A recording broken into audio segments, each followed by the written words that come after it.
वेद पाठशाला में मैं आपका हार्दिक स्वागत करती हूँ। प्रिय श्रोता, परमेश्वर का वचन जीवित, पवित्र एवं सामर्थी है। आशा है कि आज के वचन से आपको आत्मिक लाभ होगा। तो लीजिए, प्रस्तुत है ये संदेश।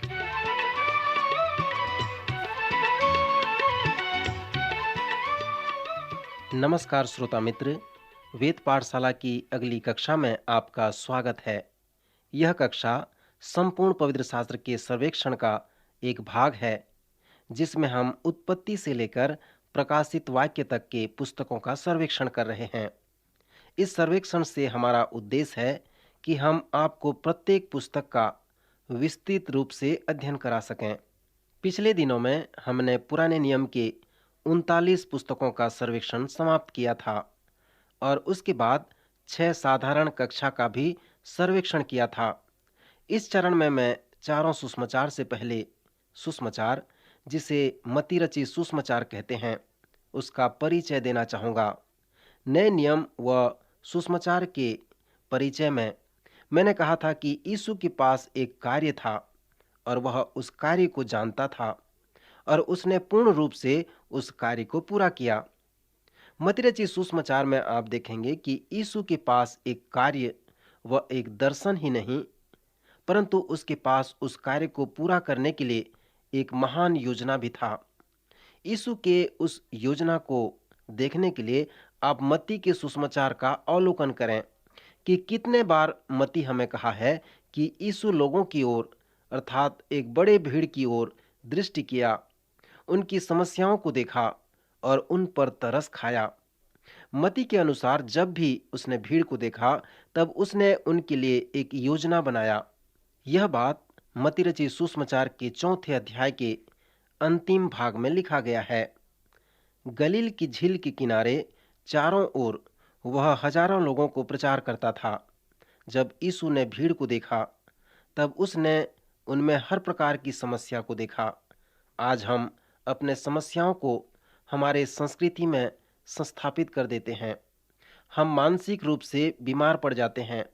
जब यीशु ने भीड़ को देखा, तब उसने उनके समस्याओं को भी देखा। हम पढ़ते हैं कि यीशु उन पर बहुत तरस खाया और उनके लिए रोया। यूनानी में हमें बताया गया है कि जब वह लोगों की समस्याओं के लिए रोया, तब उसका संपूर्ण देह सिसकने लगा। सो मत्ती के 4 अध्याय के अंत में आप यीशु के उस योजना व उसके तरीके को देख सकते हैं। फिर हम पढ़ते हैं कि जब उसने उस भीड़ को देखा, तो वह पहाड़ पर चढ़ गया और पहाड़ी उपदेश देने लगा। मरकुस रचित सुसमाचार उसके 3 अध्याय 13वें पद में हम पढ़ते हैं कि वह जिन्हें चाहता था, उसने उन्हें बुलाया और वे उसके पास चले आए।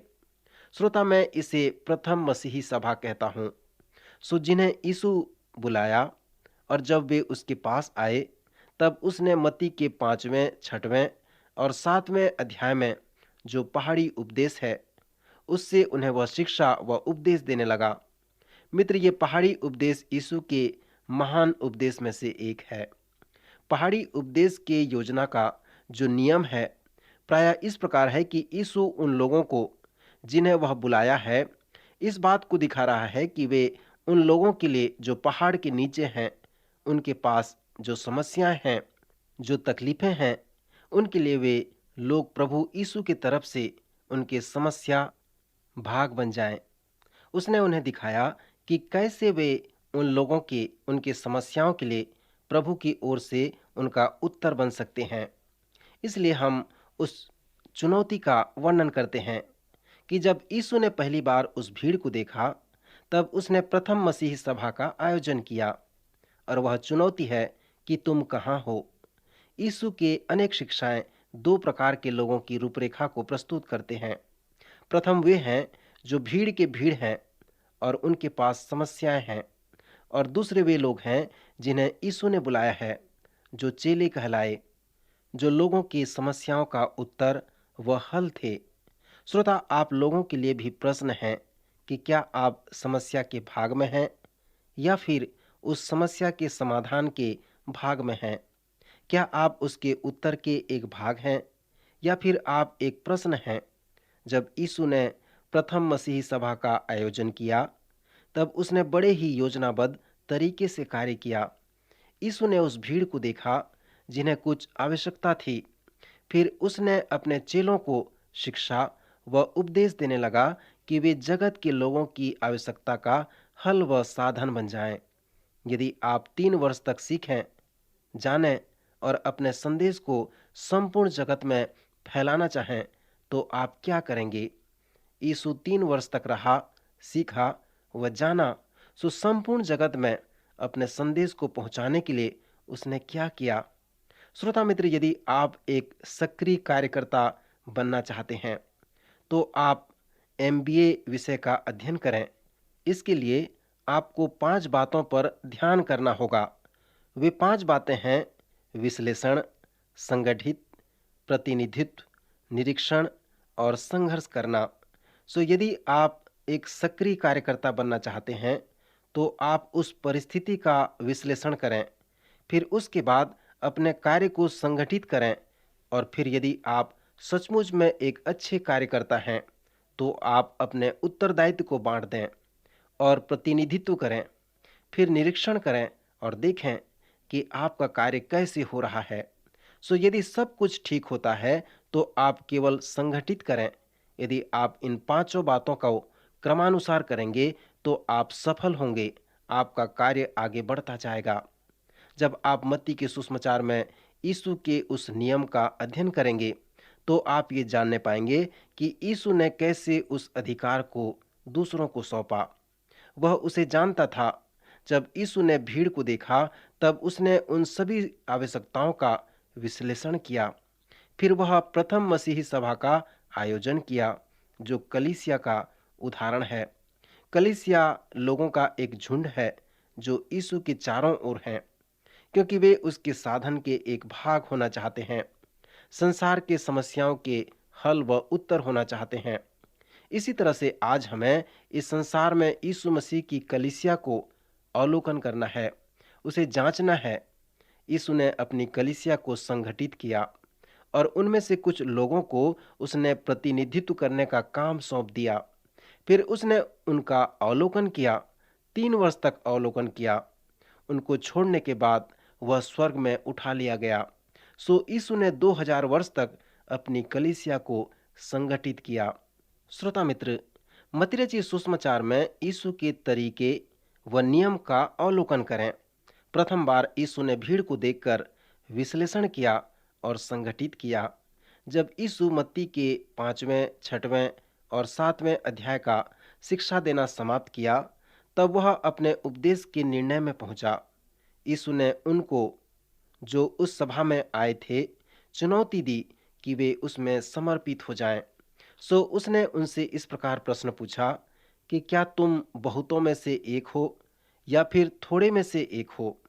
दूसरे शब्दों में, क्या आप बहुतों में से एक हो जो सोचते हैं कि उसके उत्तर होने के लिए सरल मार्ग हैं, या फिर उन थोड़े में से एक हो जो जानते हैं कि उसका उत्तर होने के लिए कोई सरल मार्ग नहीं है? क्या आप झूठों में से एक हो या फिर सत्य में से एक हो? क्या तुम ढोंगी चेला बनना चाहते हो या सचमुच में विश्वास योग्य चेला बनना चाहते हो? क्या आप ये कहने वालों में से हो या करने वालों में से हो? सो यीशु जानता था कि लोगों को वह किस प्रकार चुनौती दे। हमें नहीं मालूम कि उस प्रथम सभा में कितने लोग उपस्थित थे, परंतु उनमें से उसने 12 लोगों को चुन लिया। फिर उसके बाद उन 12 के साथ वह प्रतिनिधित्व किया और उन्हें प्रेरित बनाया। मत्ती के सुसमाचार में हम पढ़ते हैं, जहां यीशु उस भीड़ को देखा। 9वें अध्याय 36 पद में, जब उसने उस भीड़ को देखा, तब उसको लोगों पर तरस आया। तब उसने उन 12 को, जो उसके साथ चलने का निर्णय किए थे, उन्हें आज्ञा दिया कि वे प्रेरित बन जाएं, जाने वाले बन जाएं, प्रभु की सेवक बन जाएं, प्रचारक बन जाएं। सो यहाँ पर विश्लेषण किया, संगठित किया व प्रतिनिधित्व का कार्य किया।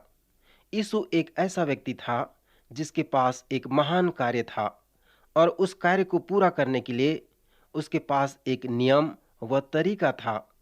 पिछले अध्ययन में हमने सीखा था कि जितने बार यीशु लोगों की ओर दृष्टि की, वह उन पर उतनी ही बार तरस खाया और नियमानुसार कार्य किया। मत्ती के 14वें और 15वें अध्याय में दो अलग-अलग अवसरों पर जब उसने भीड़ को देखा, तब वह उन पर तरस खाने लगा। इन दोनों अवसरों पर यीशु ने फिर से उसी नियम को लागू किया।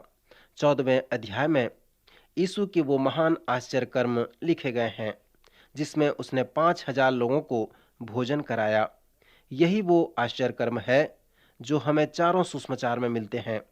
पहली बार यीशु ने 5,000 लोगों की भीड़ को भोजन कराया। उसने 5,000 पुरुष व उनके परिवारों को भोजन कराया। दूसरे अवसर में यीशु ने 4,000 पुरुष व उनके परिवारों को भोजन कराया। ये इसलिए भी महत्वपूर्ण है क्योंकि वे इस आश्चर्य कर्म से बढ़कर हैं। ये हमें यीशु मसीह के प्रचार के दर्शन को बताते हैं और लोगों के पास पहुंचने के दर्शन को बताते हैं। एक तरह से देखा जाए तो उस भीड़ में लोग भूख व प्यास से तड़प रहे थे। प्रेरितों ने यीशु के पास आकर उनसे कहा कि इन्हें विदा किया जाए कि वे बस्तियों में जाकर अपने लिए भोजन वस्तु मोल ले लें। यीशु ने उनसे कहा, उनका जाना आवश्यक नहीं है, तुम ही इन्हें भोजन दो। तुम्हारे पास कितनी रोटियां हैं, जाकर देखो। श्रोता, यहाँ पर कुछ अनुकूल कार्य हो रहा है। संसार में लोगों के पास पहुंचने के लिए यीशु अपने नियम सांकेतिक कर रहे हैं। यहाँ पर वो अपने भंडार के खाद्य सामग्री को अपने ही हाथ से लोगों को सीधा देना नहीं चाहते, परंतु चेलों को माध्यम बनाते हैं। चेलों के द्वारा उन तक पहुंचना चाहते हैं। मेरा समय समाप्त हो रहा है, पर कुछ विचार आपके लिए आज मैं छोड़ना चाहता हूं कि क्या आप विश्वास करते हैं कि 5,000 व 4,000 लोगों को अद्भुत रूप से उनकी आवश्यकताओं की पूर्ति करना यीशु का मिशनरी दर्शन व नियम है, जो संसार में लोगों तक उद्धार के सुसमाचार को पहुंचाना है? यदि आप मेरे इस प्रश्न पर विचार करते हैं, तो पवित्र शास्त्र इसके विषय में महत्वपूर्ण बात बताता है। परमेश्वर का राज्य एक महत्वपूर्ण विषय है। वह अपने उद्धार के सुसमाचार को आपके द्वारा इस पृथ्वी पर फैलाना चाहता है। वचन में हम पढ़ते हैं कि प्रथम अवसर पर वहां 5,000 पुरुष थे और दूसरे अवसर पर 4,000। इसके साथ साथ संभवतः स्त्रियां व उनके बच्चे भी थे। शायद वहां पर 20,000 लोग थे। यदि आप इस प्रकार खाना परोसने का कार्य कभी किए होंगे, तो आप अनुमान लगा सकते हैं कि 20,000 लोगों को कितनी रोटी व मछली की आवश्यकता पड़ सकती है। क्या आप सोचते हैं कि यीशु के हाथ में उतनी रोटी व मछली एक साथ उस समय थी? या क्या आप सोचते हैं कि उन 12 चेलों के द्वारा उनके हाथों में वो उस समय थी? वहां पर स्पष्ट है कि आश्चर्य कर्म ने स्थान लिया। जब रोटी व मछली यीशु के हाथ में से चेलों के हाथ में जा रही थी, तो एक महान आश्चर्य कर्म वहां पर हो रहा था। इस बात को भी कभी न भूलें, जहां यीशु ने चेलों से कहा, उन्हें जाने दो, उनका जाना आवश्यक नहीं, तुम ही इन्हें खाने को दो। सो उस समय उसके पास कितना भोजन था? अंद्रियास ने एक बच्चे को देखा जिसके पास 5 रोटी व 2 मछली थी। उसने उसे यीशु के पास लाकर कहा, यहाँ एक लड़का है जिसके पास जौ की 5 रोटी और 2 मछलियां हैं, पर इतने लोगों के लिए वे क्या हैं? यीशु ने कहा, उनको यहाँ मेरे पास ले आओ। फिर उसने उन 5 रोटी और 2 मछली को लिया और स्वर्ग की ओर देखकर धन्यवाद किया और रोटियां तोड़ तोड़ कर चेलों को देने लगा और चेलों ने लोगों को दिया। सो यहाँ पर वो आश्चर्य कर्म कब हुआ? जब चेलों को यह विश्वास हो गया और जब वे उस छोटे बच्चे के दोपहर के भोजन को देना प्रारंभ कर दिए, अर्थात उस पर विश्वास किए, तब वह आश्चर्य कर्म हुआ। यदि वे लोगों को देना प्रारंभ नहीं करते, विश्वास नहीं करते, तो शायद ऐसा नहीं होता, क्योंकि अंद्रियास ने कहा था कि इतने लोगों के लिए वो थोड़ा रोटी क्या है। परंतु चेलों ने विश्वास किया और वे बांटने लगे। फिर आश्चर्य कर्म अपना स्थान ले लिया। श्रोता, यहाँ पर आश्चर्य कर्म उस आश्चर्य कर्म से मिलता है जहाँ पर यीशु ने पानी को दाखरस बना दिया था। यह आश्चर्य कर्म यूहन्ना के दूसरे अध्याय में लिखा गया है। यीशु और उसकी माता वहां पर विवाह भोज में आमंत्रित थे।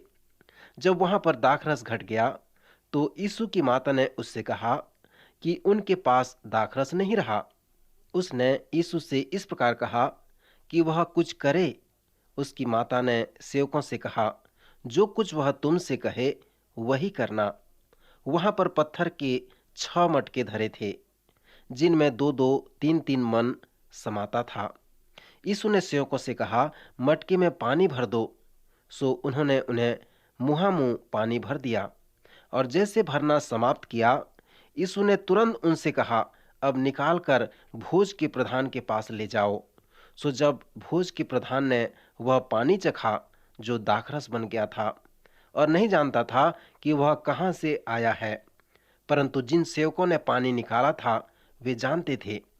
सो भोज के प्रधान ने दूल्हे को बुलाकर उससे कहा, हर एक मनुष्य पहले अच्छा दाखरस देता है, और जब लोग पीकर छक जाते हैं तब मध्यम देता है, परंतु तूने अच्छा दाखरस अब तक कहाँ रख छोड़ा है।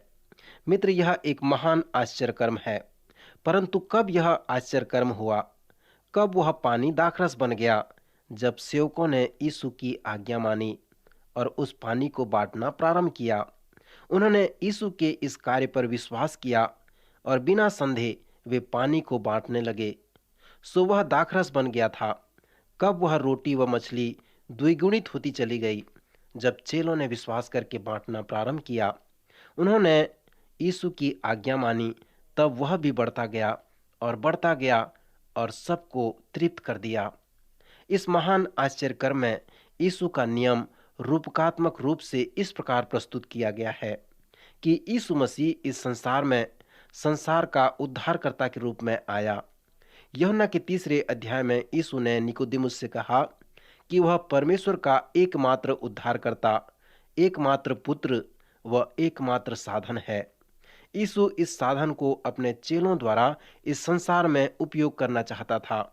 अपनी कलीसिया द्वारा इस संसार में खोए हुए लोगों तक पहुंचना चाहता था, अर्थात मेरे व आपके जैसे लोगों के द्वारा आज वह संसार में उस साधन को उपयोग करना चाहता है। यदि यीशु चाहता तो उस भीड़ को किसी दूसरे माध्यम से तृप्त कर सकता था, पर क्यों उसने उन 12 चेलों को उपयोग किया? क्योंकि वो हमें ये बताना चाहता था कि मैं अपनी कलीसिया और अपने लोगों द्वारा इस संसार के लोगों की आवश्यकताओं की पूर्ति करूंगा। सो यीशु ने विश्लेषण किया, संगठित किया, प्रतिनिधित्व किया और अब वह निरीक्षण कर रहा है। सो जबकि संसार की सारी आवश्यकताएं उसके चेलों के हाथ से पूरी हो रही हैं, तो यीशु अब निरीक्षण कर रहा है। श्रोता, अवलोकन करें कि यह सुंदर नियम किस प्रकार मत्ती के सुसमाचार में निकलकर सामने आ रहा है, जिसे मत्ती के 28वें अध्याय में हम उसे महान आदेश कहते हैं। 3 वर्ष तक यीशु चेलों को इस नियम को बताते हैं। लोगों की सभी आवश्यकताएं उन चेलों द्वारा उस भीड़ तक आने की आवश्यकता है। सुमति के अंतिम अध्याय के आखिरी भाग में यीशु उस महान आदेश द्वारा चेलों को उस नियम के विषय में सिखाया। क्रूस की मृत्यु व पुनरुत्थान के पहले यीशु ने उनसे कहा था कि वे उसे गलील में मिलें। यदि आप जान रहे हैं कि कुछ समय पश्चात आपकी मृत्यु होने वाली है, तो क्या आप आगे किसी से मिलने की योजना बनाएंगे? यहाँ यीशु ने चेलों से कहा, मैं तुमसे गलील में मिलूंगा। जब चेलों ने सुना कि यीशु का पुनरुत्थान हुआ है, तो वह बात उन्हें याद आई। गलील में 500 चेले इकट्ठे हुए और तब यीशु ने उन्हें महान आदेश दिया। उसने कहा कि स्वर्ग व पृथ्वी का सारा अधिकार मुझे दिया गया है। मैं ही परमेश्वर का वो हल हूँ, वो उत्तर हूँ। इसलिए तुम सब जाकर सब जातियों के लोगों को चेला बनाओ और उन्हें पिता और पुत्र और पवित्र आत्मा के नाम से बपतिस्मा दो और उन्हें सब बातें जो मैंने तुम्हें आज्ञा दी हैं मानना सिखाओ, और देखो मैं जगत के अंत तक सदैव तुम्हारे संग हूँ। श्रोता, ये चारों सुसमाचार का अंत इस महान आदेश से होता है।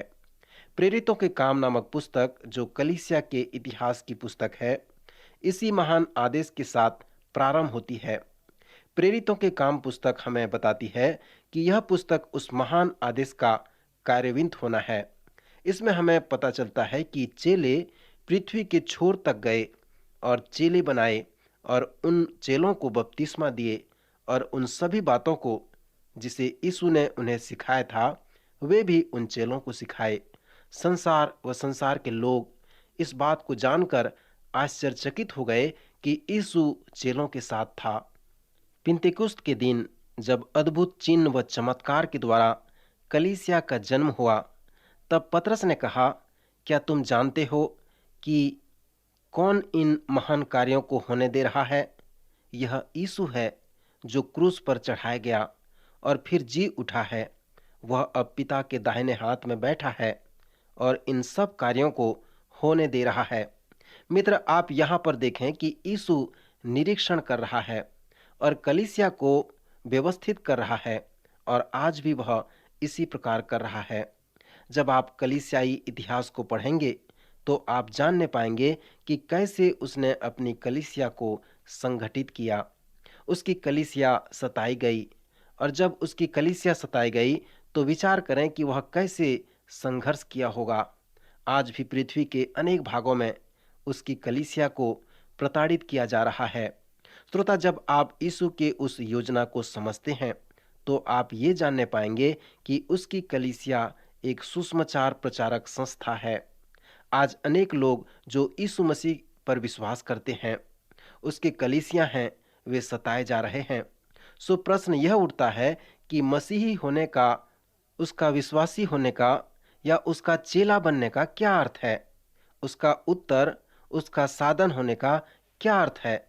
मित्र, जैसे आप मत्ती के सुसमाचार को पढ़ते हैं तो आप यीशु के उस योजना को देखें और आप योजना को मत्ती के 4 अध्याय के अंत में देख सकते हैं, जहां पर यीशु भीड़ को देखकर एक मसीही सभा का आयोजन किया था।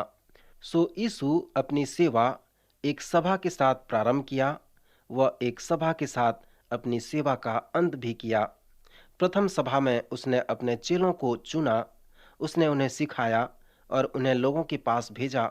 वह 3 वर्ष तक उनके साथ रहा और उन्हें सिखाते रहा, उनके साथ सेवा करते रहा और फिर इन 12 के साथ उसने अपना अंतिम सभा भी किया, जो यूहन्ना के 13वें, 14वें और 15वें और 16वें अध्याय में हमें मिलता है। यह उपदेश ऊपरी कोठरी का उपदेश भी कहलाता है। यह बहुत लंबी उपदेश है। श्रोता, एक बात का ध्यान रखें कि जब भी यीशु ने संसार की आवश्यकता व उस भीड़ को देखा, तब उसने चेलों की ओर निर्देश किया, क्योंकि वे उसका साधन थे और उसका उत्तर थे। दूसरी बात, जब यीशु ने भीड़ को देखा, तब उसने उन 12 को आज्ञा दिया कि वे बाहर जाएं और लोगों की समस्याओं का समाधान करें। सो संपूर्ण 3 वर्ष तक यीशु उन 12 चेलों को सिखाते रहा, वह शिक्षा देते रहा।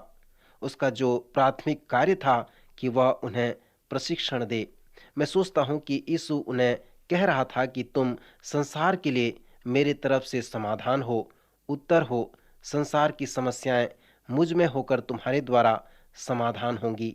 सो यीशु ने कहा, मैं ही वो समाधान, वो हल हूँ। सारा अधिकार मुझे दिया गया है, इसलिए इस पृथ्वी में जाओ और लोगों को चेला बनाओ, उन्हें बपतिस्मा दो और उन्हें सब बातें जो मैंने तुम्हें आज्ञा दी है मानना सिखाओ।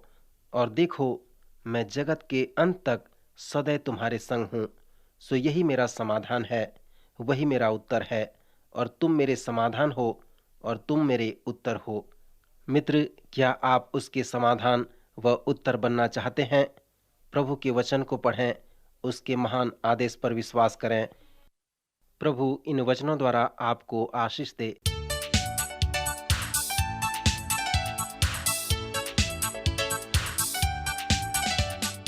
आज का कार्यक्रम सुनने के लिए हम आपको धन्यवाद देते हैं। श्रोताओ, आत्मिक विषय से संबंधित कोई सवाल आपके मन में है तो आप अपने सवालों का जवाब इस पते पर प्राप्त कर सकते हैं। हमारा पता है कार्यक्रम Ved Pathshala, radio Vishwavani, post box number 317, Lucknow 226001 Uttar Pradesh. पता एक बार फिर सुन लीजिए। कार्यक्रम Ved Pathshala, radio Vishwavani, post box number 317 Lucknow 226001 Uttar प्रदेश।